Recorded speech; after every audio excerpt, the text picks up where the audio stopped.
At Adventure Consulting, our vision is that in 30 years, the average 30-year-old will have a fairly thorough knowledge of several or all of the populated continents. We think that making traveling the world an accessible way to build human capital is the way to get there. We think that'll benefit society, institutions, individuals, social groups, kind of the whole nine yards. If you're seeing continents with purpose in a substantive manner, that makes both the places you visit better and the individuals and the communities that they come from better. So I want to give a little bit of context of sort of how I got there. Obviously, this is a new idea. The idea that institutions, corporations, universities, social groups ought to be building physical travel platforms is novel. It'll take a while to gain adoption, but it's something that I think I'm going to be historically right about. It seems fairly straightforward. We now have the technology and the infrastructure in place, the supply chains, the manufacturing capacity to do it. And so it's just a matter of adoption at this point. I'm happy to spearhead that because I've been on about this idea since roughly 2010. Started when I cycled across the country right out of college, just with my brother. We were raising money for wells in Uganda, so we had a handful of speaking engagements lined up. That trip, what was that? Jersey to Oregon, and then up the coast to Seattle. So we pedaled every inch of that. It showed me a lot, and it inspired me to start a nonprofit. A few things I learned on that trip: the importance of community engagement, why it's the usefulness of joining with nonprofits on sort of an adventure like that. It got me into the adventure world. I met folks who had walked across Mongolia. They were cycling around the world. They were kayaking across it's not a literal kayak, but rowing across the Atlantic Ocean. And it kind of got me inspired to join these three things at the time: adventure, academia. At the time, I was going to Oxford. So bringing these academia, adventure to sort of the average person, putting curriculum and service projects into adventures, and then building human capital that way. That inspired me to start a nonprofit called The Young Philanthropist, and we ran curriculum and service project-based adventures, mostly around continents. We would run smaller ones locally or regionally, say taking folks from more urban areas, putting them for a week on the Appalachian Trail, for example, or vice versa, taking folks from more rural areas, doing like a week of service projects. This is my dog. Hold on a second. This is Kobe. Hi, Kobe. And then our major continents were North America, the US and Canada, and Europe. We ran unsupported cycling expeditions across. So from like London to Istanbul, around the south and west coast, and straight across the US, around the northeast and Canada. Kind of a lot in North America. And then that major, I mean, that's a big line from London to Istanbul when you're doing that unsupported. So these are like proper adventures with groups. Kind of training people on the fly, making that happen. And so again, combining academia, the adventure community to build human capital. Eventually, we started offering accredited courses. I did a master's at Yale in ethics and business so that I could teach accredited courses on these trips. We partner with universities. So you start to see how this idea gets built out. Then that turns out not to scale super well. I don't think proper adventures, certainly not unsupported adventures. Unsupported in the sense that there's not a chase vehicle. That's what I mean by that. So that's not going to scale. We try to scale that. It doesn't work. I end up spending roughly like 10 years now in the RV industry and start to understand that if you're going to scale something like this, you're going to have to use motors. You're not going to use human power to get around continents and engage with communities around a continent in a substantive way. Although I still think human power is probably the best way to do that on an individual basis. I digress. Uh, so then I spend 10 years in the RV industry. Sort of the ticket there is like you can literally do whatever you want. You can go wherever you want.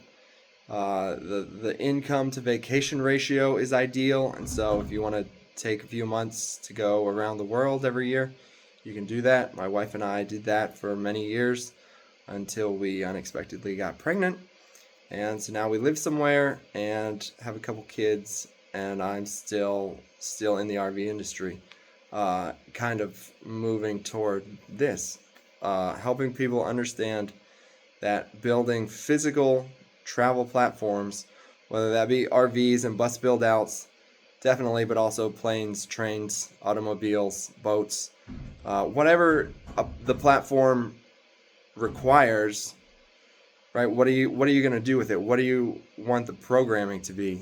And so whatever your programming requires, we can build that physical travel platform out for you. So if you're a corporation, if you're a university or a college, if you're a social group whose members could benefit from having a fairly thorough knowledge of a region, a continent, obviously we're not trying to tell you what to do with the platform, we're just helping you to build it. That's the direction we're going now. So this is sort of the second iteration from the adventures, combining the adventure community, the academic community, and now like the infrastructure to build out hundreds or thousands of vehicles to scale, making traveling the world an accessible way to build human capital. So there are a handful of reasons we think off the top of our heads why corporations, universities, social groups would be interested in building a physical travel platform. And that's basically the morale of your employees, your students. I think people want to do it. I think the trade-offs are not significant when heads of corporations, when university presidents, when the folks at the top understand the human capital dimension, that it can be good for their employees and their students on top of their employees and students wanting to do it. I think it makes a lot of sense both for the individual and the corporation or the university who gets to capture that human capital in varying ways. But yeah, obviously, if you tell people they're allowed to go to the mountains or the beach or wherever they can think of for a week, a weekend, a month, right? Because these platforms are designed to allow folks to live and work and play without interruption. And so now that we have the technology and the infrastructure to be able to make that statement seriously, I think it works out for both sides, the individuals and their institutions. Obviously, teamwork, corporate culture development makes a ton of sense. Do you want to hear folks talk at a campus and learn from a presentation inside a building? Or do you want to have experiences around the world or the continent that literally change your life? And so these are already world-class institutions. They're already going to put together world-class programming. It just seems straightforward that the team building in the mountains or on the beach or in an environment that really pushes people rather than just the office, that seems straightforward to us. It also seems straightforward that if an entire company, say, or 50% of your student population, if they have a fairly thorough knowledge of the world, that's going to build their human capital. And again, so when we talk about travel, we mean that in a holistic sense. We mean travel socially, ideologically, socioeconomically, obviously geographically. And the geographical travel enables that in a way that it's like, sure, if you live in a city, you can travel socioeconomically pretty easily without traveling too far in terms of miles. The reality is that people don't really do that. And so if you want to travel socioeconomically, it's probably a little bit easier to do that while you're traveling geographically, if only because socioeconomics look different maybe outside of where you live. And so anyway, there are a million reasons. And that's kind of what the channel is going forward. It's just taking reasons under these headings So far, it's morale, team building, corporate culture development, human capital, innovation targeting. Once you get your employees or students, especially if they've seen a continent or two in college, then say in the first 5 or 10 years of their tenure, right, you're really starting to build a fairly thorough knowledge of the world in your general base of employees. And so you can start to drill in on innovation targeting, and that's going to put specific people in specific circumstances in specific places for specific reasons to drive certain types of innovation. And so obviously if you're an engineer, that's going to look a little different than if you're in HR versus if you're in AI development or robotics or whatever, right? And some of this stuff I don't even know enough to give like a proper example. My guess is if like you're an engineer working on a certain type of material, maybe a couple weeks up and down the coast with a marine biologist would be useful. So things like that, you kind of get where I'm going here. And then the last reason is just the economics scale. The biggest reason to Steelman, the reason we haven't done this yet, I think it's just economics. Folks think it's too expensive. Obviously, the internet infrastructure hasn't been there until Starlink, so that's a fairly recent development. And I think folks just haven't been thinking about the U.S. infrastructure for these physical travel platforms. Roughly like 80% of the RVs in North America are built in northern Indiana. And so like it makes sense that this would start in the U.S. because we have the manufacturing infrastructure already here. It's not gone away. It's not these RVs aren't being built on other continents and then shipped to us because it never made sense logistically. It's just too expensive to move them. And so that's kind of the idea. That's a little bit more context. That's me, like my background, the communities I'm trying to bring together to make this happen, and why I think it ultimately makes sense. It's really the human capital argument. This is very much an academic argument to me. Obviously, this isn't like a fancy YouTube channel. It's me holding a camera, explaining the idea.